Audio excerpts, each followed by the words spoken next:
Alright, let's break down the drama in the Senate this week because it's not just about laws, it's about power, rules, and political theater. So, here's what's going on. Senate Republicans are trying to push through a massive domestic policy bill, think big spending, big changes, and a race to meet President Trump's July 4th deadline.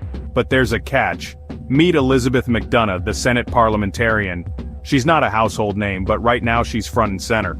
Her job? To advise the Senate on what's allowed under their own incredibly complex rules, especially when it comes to these reconciliation bills that can get around the usual 60-vote filibuster. McDonough just struck down some of the GOP's biggest provisions efforts to bar undocumented immigrants from Medicaid and SNAP, and clamp down on state Medicaid funding tricks. Her rulings are based on the Byrd Rule, which says you can't sneak non-budget stuff into budget bills. And let's just say, some Republicans are not happy. Senator Tuberville called her woke and accused her of siding with the so-called swamp. Representative Stube wants her out. Others are tweeting that she's blocking the will of the people. This isn't the first time she's taken heat from either party. Back in 2021, some Democrats wanted to overrule her when she blocked a minimum wage hike. But here's where it gets interesting. John Thune, the current Senate Majority Leader, is saying, nope, not gonna overrule her.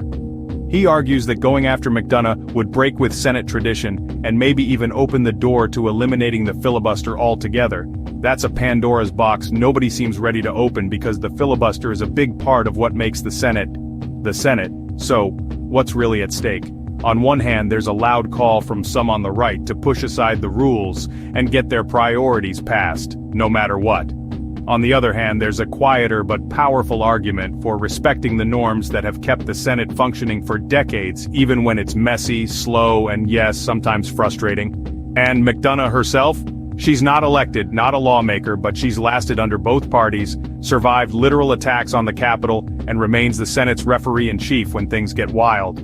So, as the GOP rewrites their bill, hoping to get McDonough's blessing, the bigger question remains what matters more: getting things done fast, or sticking to the rules that define American government? Let me know your take in the comments.